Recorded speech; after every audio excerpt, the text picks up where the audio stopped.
Jayam Vishnupad, Paramahamsa, Parivrajagacharya, Ashtotara Shri Srimad His Divine Grace, A.C. Bhaktivedanta Swami Prabhupada Ki Jai. Jayam Vishnupad, Paramahamsa, Parivrajagacharya, Ashtotara Shri Srimad His Divine Grace, Srila Bhakti Siddhanta Saraswati Thakur Prabhupada Ki Jai.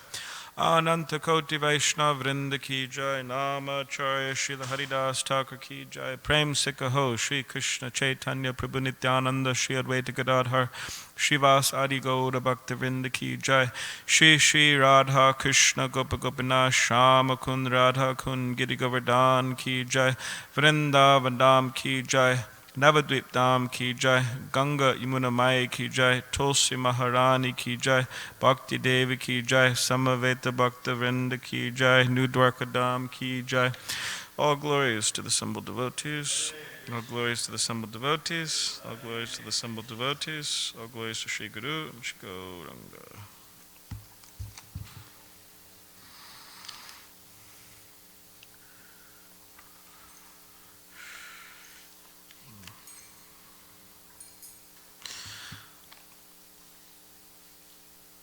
Om Namo Bhagavate Vasudevaya. Om Namo Bhagavate Vasudevaya. Om Namo Bhagavate Vasudevaya.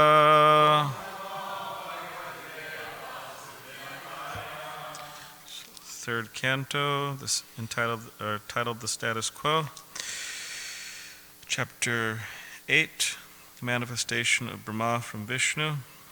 On text 19. So, 19. So if everybody could please repeat after me. Sa itam udvikshya tad abjanala nadibir antarjalam avivesha narvagatas tat karanala nala nabim vichinvams tad avidatajaha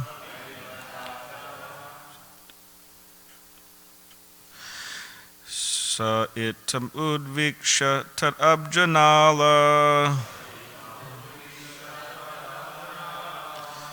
nadi bir antarjalam avivesha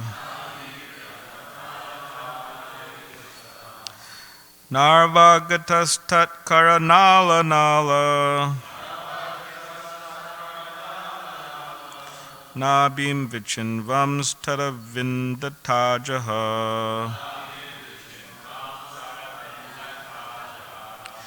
sa itam udviksha tat abjanala nadi bir antarjalam avivesha narvagatas tat karanala nala nabim vichinvams tad avindatajaha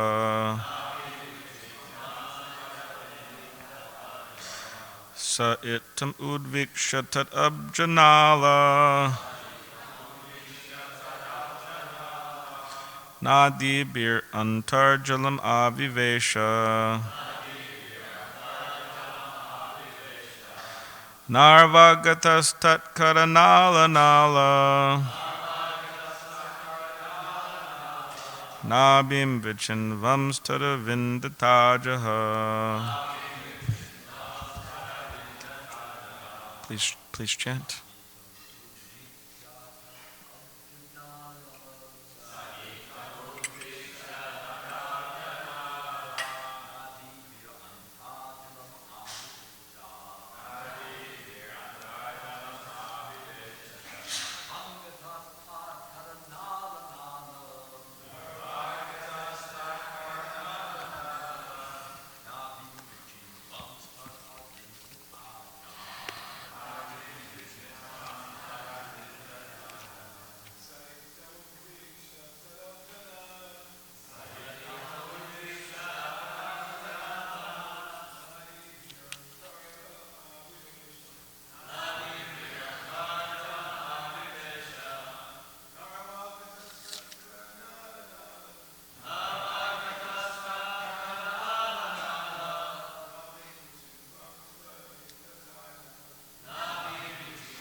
Vaishnavis would like to chant.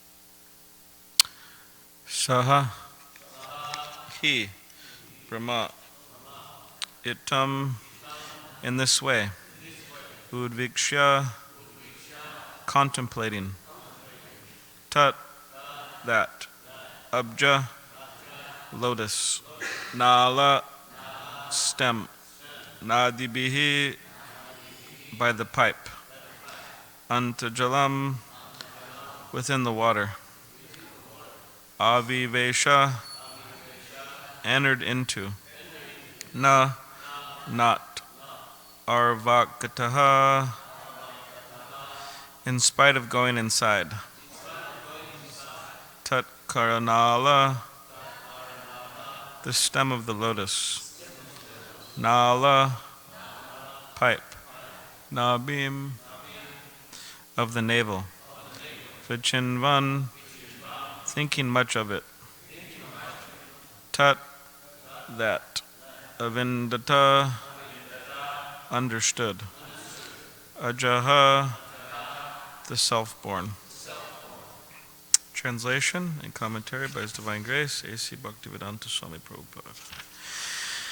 Lord Brahma, thus contemplating, entered the water through the channel of the stem of the lotus. But in spite of entering the stem and going near to the navel of Vishnu, he could not trace out the root. Purport. By dint of one's personal endeavor, one may go nearer to the Lord. But without the Lord's mercy, one cannot reach the ultimate point. Such understanding of the Lord is possible only by devotional service, as confirmed in Bhagavad Gita 18:55. Bhaktya mam abhijanati yavan yash chasma tattvataha.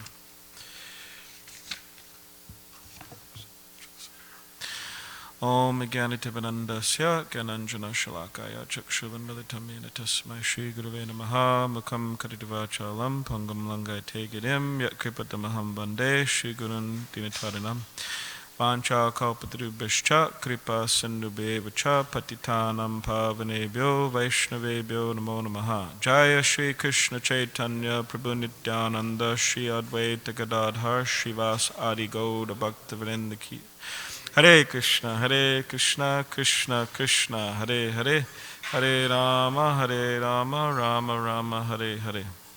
Translation again. Lord Brahma, thus contemplating, entered the water through the channel of the stem of the lotus, but in spite of entering the stem and going near to the navel of Vishnu, he could not trace out the root.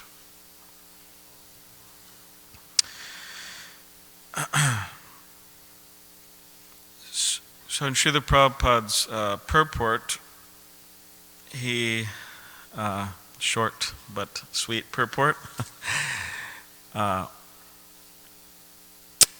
he says, by dint of one's personal endeavor, one may go near to the Lord, but without the Lord's mercy, one cannot reach the ultimate point. So within religious circles, within religious groups, religious definition meaning worshippers of God, they have discussed this point many times, and there's people on say different sides of opinion.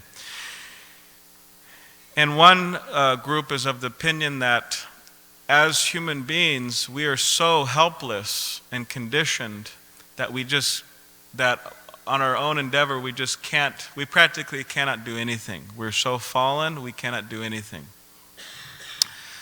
And it's only by the mercy of God that we could become saved. And some people, they're leaning on more of the side of it is by our personal endeavor. Most of the religious world these days, they're of the opinion that they're just so fallen and so conditioned that they could hardly follow any basic moral principles. Like within the Bible, for example, it says that, what is it? The soul is willing, but the flesh is weak. The soul is willing, but the flesh is weak. Meaning that, okay, me as the soul, I want to do good. I want to serve God. I want to get up for Mangal Arti. Right? But the flesh is weak. It's holding me down. You know, the body is just, of course, we would say that this is just too much identification with the body, right? Now, of course, there's truth in that the body and the mind can be stumbling blocks if they're not properly trained and properly purified. It's true, especially in the beginning. But the idea is that over time, through engaging in devotional service, our bodies, our senses, our mind, they become purified. And they act as a friend, actually, or as an instrument. Like the body can be seen as an instrument, or it should be seen as an instrument to serve Krishna. Just like the pujaris on the altar, they're using their hands, right, decorating the turbans, offering arti, cooking. So in this way, their body is an instrument to serve. But again, a lot of religious people, they just say, oh, the soul's willing, I want to serve God, but the flesh is weak, so let me just surrender to it.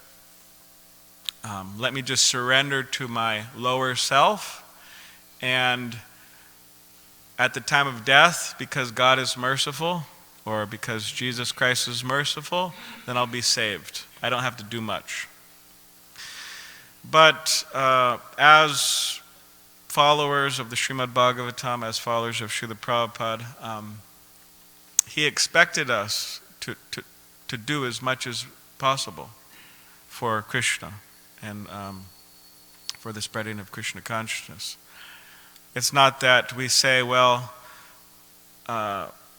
like there's a mandate, okay, distribute books, publish books, distribute books, right? There's a whole process of, shipping the books over and going out and everything. So that's Srila Prabhupada's order to his disciples, to his grand-disciples, to his grand-grand-disciples to do that. So devotees can't say, well, we know it was his order, but the soul is willing, but the flesh is weak. I just can't do it. Sorry. Or I can't chant my rounds. I really want to, but I just can't do it. My mind is telling me otherwise. So the idea is that Srila Prabhupada, he did want us to be fully engaged. One disciple of Srila Prabhupada in London,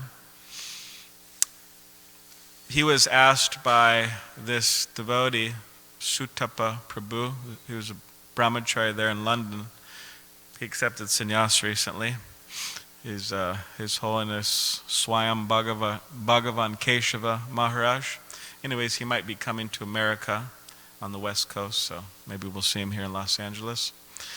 Very nice devotee, disciple of His Holiness Kadamba Kanana Swami. But anyways, he asked this Prabhupada disciple, what do you feel when you stand before Srila Prabhupada? Specifically, it was on his appearance day. What do you feel? And this disciple of Srila Prabhupada told this devotee that I feel challenged. Meaning that I'm standing before Srila Prabhupada and he did so much. He exerted so much energy, all of his energy, and more, for the benefit of others, for spreading Krishna consciousness. So this Prabhupada disciple said, when I stand before him, I feel challenged. Meaning like, you did so much, Srila Prabhupada, okay, what can I do for you? As Srila Prabhupada asked, he said, I asked my guru, in the Lilamrita it says that the question he asked his gurus was, how may I serve you? How can I serve you? And of course, Bhaktisiddhanta Saraswati Thakur said, come to America, or come to, not specifically to America, but to the Western world and spread Krishna consciousness. So we do not subscribe to this idea that the soul is willing, but the flesh is weak. We don't subscribe to that idea at all. Meaning that's an excuse, a bad excuse. But as followers of Srila Prabhupada, we actually throw away all of these desires, material desires. Like, for example, in the Chaitanya Charitamrita, Lord Chaitanya, he was instructing Sanatana Goswami, and but I think Madhavendra Puri quotes it, but there's this verse, Kama dinam katina katida palita donideshas tesham jata maina kruan notrapo nopashanti utsri jaitan atyapate sampratam labdi buddhis twamayata sharanamabhaya mam nikshat midasye. All right. So, that verse is saying, he's praying, he's saying, Krishna, in so many ways, I have tried to fulfill all of these desires. I've served these bad masters. Kama, Krodha, Lobha, lust, anger, greed, etc. I've served these bad masters, and they've given me no peace. I just keep on serving, they give me no peace. That's why if we wonder why the world is, or the people in the world are not peaceful, this is why. Bad masters they're serving. So then he says, but now my intelligence, it has awakened, and now I'm throwing these desires far away. But he doesn't end there, because it can't end there. Just like the Mayavadis, the impersonalists, they just say, we throw these desires far away for material desires, because the traditional Mayavad principle is that they all take sannyas, which means, giving up material desires. So it's not the Mayavad principle, just throw away, just renounce, because that doesn't work. But he says that I throw these far away and I run to you, Krishna. Please engage me in your service. So if we want to be detached, which Lord Chaitanya did stress that, Vairagya Vidya, Nija Bhakti Yoga, whether one's a brahmachari or a grihastha or vanaprastha, and definitely a sannyasi, they should be detached. But we cannot be renounced simply just by throwing away. We have to run to Krishna. In other words, we have to be engaged in Krishna's service. Or else it's just like the Mayavadis, it's what do you call that? Palgu, it's a river. His parents say it's a dry river bed, but then you just whatever, get a shovel or something, and there's water. Very, not very. You don't have to dig very deep, and there's water there. So the example is given that our detachment, our renunciation shouldn't be like that. That, okay, externally we're detached, but then you just dig a little deep, and then there's a lot of attachments there. So we have to run to Krishna, run to the spiritual master for service. And after all, that's what we're praying for on a daily basis, right? We're chanting our rounds, please engage me in your service, please engage me in your service, please engage me in your service. That's the idea. And this particular this service is actually this is the nature of the soul. We are meant to serve. We can't get around it. There's no way to avoid it, actually. We have to serve our senses. We have to serve If we don't, whatever, pets or whatever, spouse, this and that, we have to serve. So the idea is that instead of serving all the bad masters, Kam, Krodha, Lobha, lust, anger, greed, all of these, and persons of this world or entities of this world, in a material way, of course, we serve devotees. Better we serve Krishna. That's the idea. Better we serve Krishna. Better we serve the spiritual master, Srila Prabhupada. And it's actually a great responsibility because you have the disciplic succession. Right? Krishna, Brahma, Narada, Vyasa. You have this whole disciplic succession of great personalities. Now, of course, only so many of them are listed in the line. There's actually a lot more devotees, but these are prominent devotees, gurus in the line. So, but when we read about these acharyas, when we read about Srila Prabhupada, Bhaktisiddhanta Saraswati Thakur, and all these previous acharyas, I mean, these are just wonderful, amazing, beyond wonderful, pure devotees of Krishna. So it's actually a great responsibility for those who are in this disciplic succession to live up to their standard. Just like, for example, one time they heard that the Himalayas, big, everybody knows Himalayas. There was some time where apparently the Himalayas were going to give birth. So then everybody crowded around. They're wondering, okay, what's going to happen? Because such a huge, mountains, and so what's going to happen? So then, so everybody was crowded around, and then there was the mountains were shaking, and there's big thunderous noise, and everybody was wondering, okay, what's going to happen, right? And then they look, and then some rats run out. They're thinking, okay, in other words, not very impressive.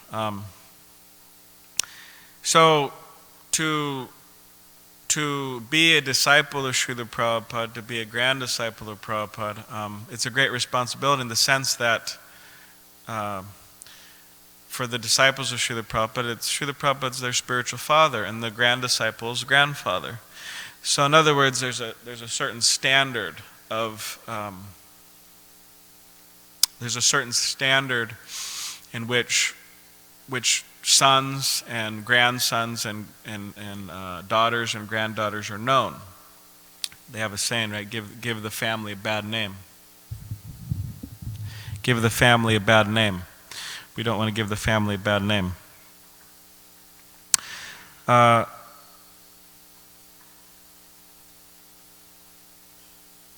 And the process of Krishna consciousness, because sometimes people wonder that, okay, it seems to be very difficult or not clear, or people may seem to be confused about it, which way to turn, how to advance specifically. But how to advance in Krishna consciousness, that's very clear, clearly outlined in Srila Prabhupada's books and lectures and so on. The process is very clear. But it is sometimes seen that the people who are practicing the process, they complicate it. They make it difficult. Just like, for example, I may use a fork to cut a lime, right? I may use a fork to cut a lime. Now, that may work under emergency. Actually, it will. I tried it the other day. It did work, but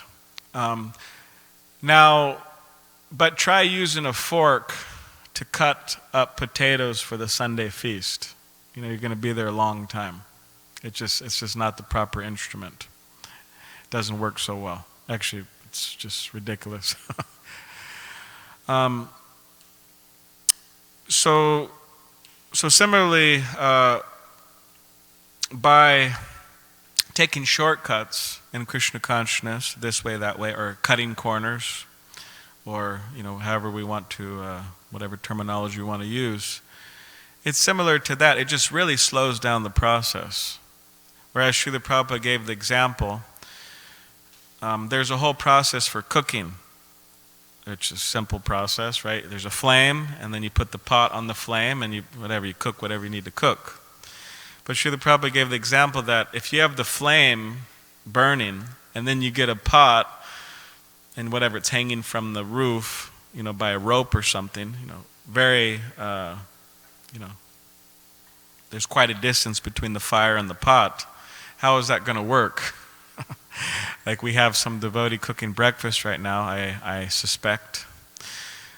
So if we go in there and we say, hey Prabhu or Mataji or whatever, how's the breakfast going? And they get the pot, tied to the roof and the flames down here. It's going to take a while, right? I don't think anybody's going to be happy. So, but of course, you don't have such cooks. I'm sure they're following the process. So not following certain things or neglecting certain things that should be followed, it's like that. It's like the pot's all the way up here and the flame's down here. Or maybe it's a little lower.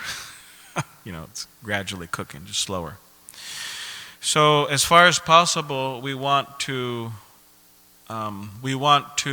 try to do everything possible to make the most rapid advancement. Or else, like, what's the use of just wasting time in the sense of wasting time?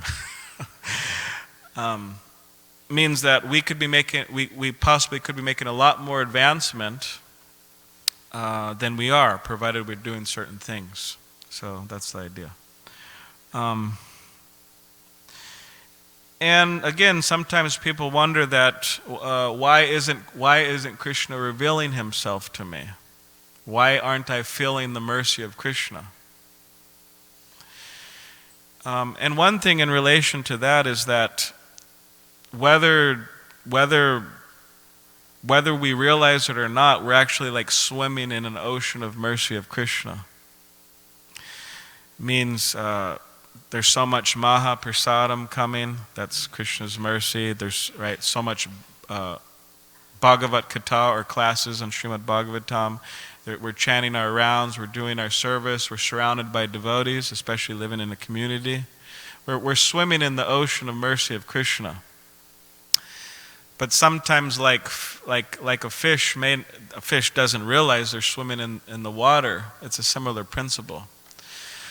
But if we just stop to think about it, it's the most wonderful situation to be in, engaged in Krishna's service. So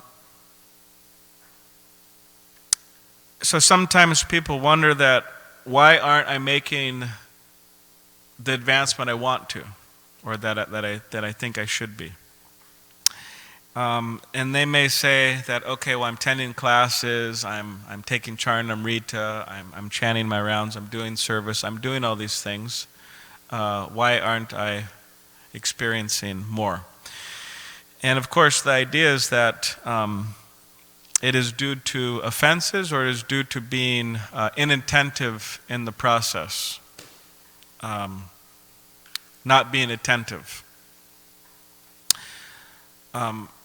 So the more one can be attentive in the process, the more advancement we can make.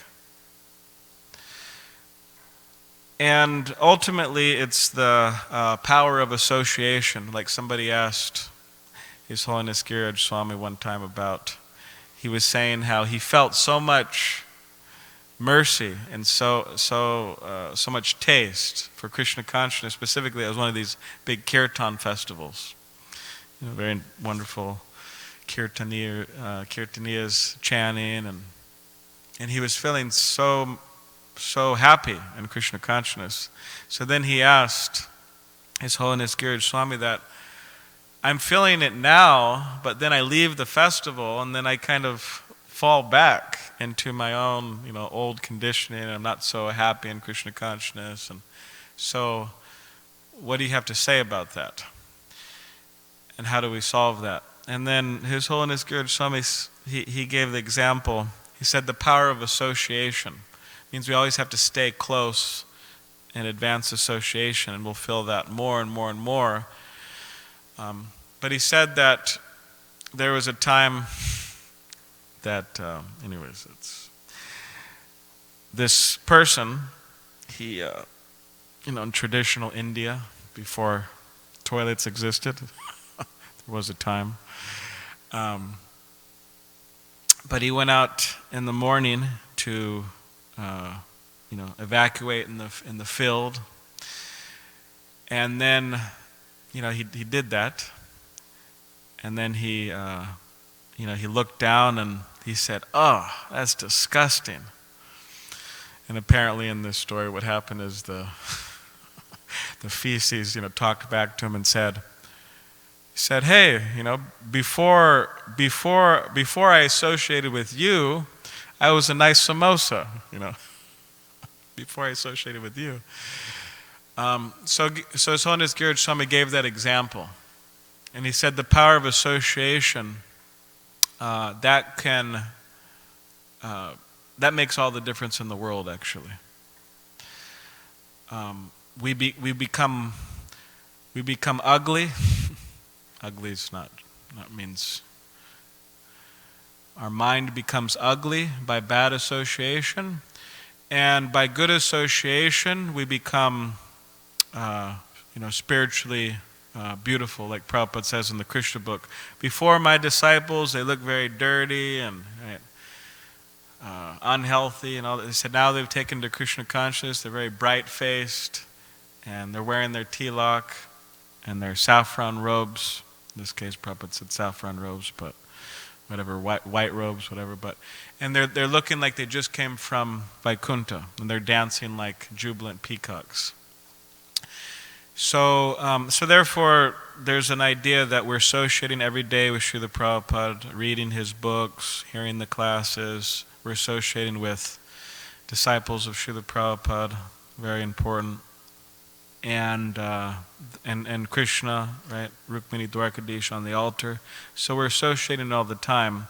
We just have to take advantage. And in this way, which we'll conclude here, Krishna will reveal himself to us by this devotion. Bhaktya mama bhajanati. He's revealed by devotion. Or as one of Bhaktisiddhanta Saraswati Thakur's favorite verses, this book, Bhaktisiddhanta Vaibhava by Bhakti Vikas Swami, one of his favorite verses, Bhaktisiddhanta Saraswati Thakur, was Ata Shri Krishna Nama Dinabhavedgram Indre Seva Mukhe Jivada Swayameva Spratada, that the blunt senses cannot perceive Krishna, but by engaging the senses in Krishna's service, beginning with the tongue, taking prasadam, chanting Hare Krishna, then Krishna reveals himself. So that's the idea. Okay, does anybody have any questions? Or yes, Rabindranath Prabhu.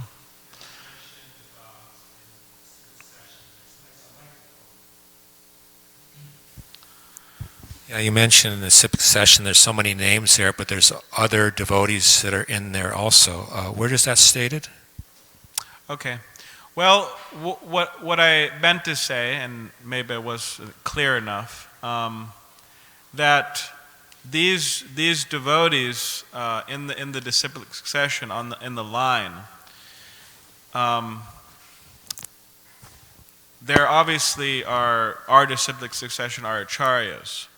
And what I meant to say was that there's so many other devotees that means disciples of those acharyas, devotees surrounding these different personalities throughout time. Like for example, just recent example, you have Bhaktisiddhanta Saraswati Thakur, and you had all of his disciples, and the gurus in the line have their disciples, right? Narada Muni, Dhruva Maharaj, Prahlad Maharaj. So you have devotees surrounding these personalities. That's what I meant to say.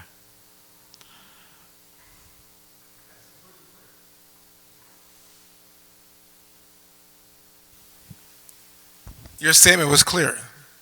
There's one disciple. Sometimes there is only one, like Gaur Kishore to Bhaktisiddhanta. But in other cases, there are many other disciples, but they're not mentioned in our line. Yes. Prabhupada gave us the line that we are following, and he got that from his spiritual master. Yes. It doesn't mean that others are not devotees or not even pure devotees, but these prominent ones are mentioned Yes. that we have in Introduction to the Bhagavad Gita. Yes. So your point is clear. There are others, but there's that one prominent personality that you said we should look up to, and we see there's such. How can we follow? How can we even think of coming close to them? But we should try. Yes. That was Prabhupada's point. Yes. You cannot repay the debt to your spiritual master, what to speak of all the other predecessor acharyas, but you should try. Yes. Try your best. Yes. Thank you. Okay. There was another hand. I didn't see. Okay. Prem Sankirtan. Okay. So, how to get real benefit of association with more advanced devotees? Can you explain it a bit? Okay. How to get benefit of association with more advanced devotees? Well, the most important thing is to hear from them. Or as the Bhagavatam says, 1:2:16, Shushu Sho Shadadanasya Vasudeva Kataruchi Syan Mahatseva Vipra Punyatirtana Shevanat. By serving those great souls who are completely free from vice, one great service is done, and one attains taste for hearing the messages of Krishna. So one gets this taste. So, for example, we serve Srila Prabhupada by following his instructions. Of course, we have to know what his instructions are, but provided we know what they are, we follow them. And this way we're serving Srila Prabhupada, and this way we're developing our taste for the messages of Krishna. And there's other, so the most important thing is to hear. Of course, Srila Prabhupada says there's Vapu and then there's Vani. So serving the instructions of the spiritual master, Vani, and then there's the Vapu, serving the form. So if we could do both, good. But of course, Prabhupada said the most important thing is the Vani, because that continues. But we also have to make arrangements, or you could say put ourselves out there. Like, for example, there is many advanced devotees in this community, but we could take advantage in the sense that we go to them, we ask them questions, we inquire from them. Dadati pratigrinati guyamaikati prichati. We offer gifts to them. That's a way of serving also. Offering gifts, revealing our mind, inquiring. So in these ways we try to serve them. And many times people may lament that I had the opportunity to serve such great devotees, but I lost it. So we shouldn't be like that. Like Radhanath Prabhu, for example, the one in the wheelchair. I'm sure many devotees know him, but he gave me my first book in San Diego when I was 16 years old. He saved me, practically. So he was living there in San Diego before he left his body, and I was in the ashram, in the brahmachari ashram there. I don't know, 2009 or 8 or something like that. So I would go over there sometimes when we read Chaitanya Charitamrita, but I could have gone over there a lot more. And he invited me a number of times, and foolish that I was, and still am, but back then especially, I didn't take advantage. I could have went over there and associated with him more. So, anyways, we don't want to lose the opportunity. So, all right. So, Amala Bhakta Swami. Thank you for a nice class. You made a lot of wonderful points on how we can make advancement. And this is very important because everyone is here because they want to make advancement. What do we mean by advancement? Advancement means that the feelings of lust and anger and greed and envy, we don't want those feelings because they result in various kinds of misery, difficulty, tribulations, problems. We want peacefulness, we want joyfulness, we want blissfulness, we want happiness. So it's a nice point. Why are we here? Why are we coming to this place? We're coming for a specific purpose. We have hundreds of different instructions, but it's very important that we keep in mind the most important instructions, which Srila Prabhupada mentions again and again and again in all of his classes. And the most important instruction is to recall that we have to stop thinking about pleasing ourselves, and more important, to give pleasure to the spiritual master, pleasure to the Supreme Lord, pleasure to the various devotees who are serving the Supreme Lord. Stop thinking we're important, we're great, we're glorious, we're wonderful, even though people may praise us and honor us and glorify us. All this is coming from Krishna, ultimately. And if we keep this in mind, that I am here for one purpose, to give pleasure to Krishna, although he doesn't need my pleasure at all. But he enjoys the pleasure that we get in surrendering ourselves to him so completely, wanting nothing for ourselves but everything for him. He likes that. And he likes it because that will bring us to the ultimate goal of love of God. We can't love God if we don't stop loving ourselves. And when we learn to truly love God, Krishna will grace us with his blessing, with his bliss, with his kindness. We will have love of ourselves, but without doing it self-consciously. It will come automatically as a gift of Krishna. So that's the way we can make advancement, by stop thinking of our own desires, needs, all of these things, but how can I give pleasure to the Lord? Nice. And once we start thinking more of others, or the supreme other, Krishna, he will think of us much more than he normally might. So, Thank you. Okay, Grantaraj Srimad Bhagavatam ki jai, Srila Prabhupada ki jai. Thank you. What is it? How do you turn this off?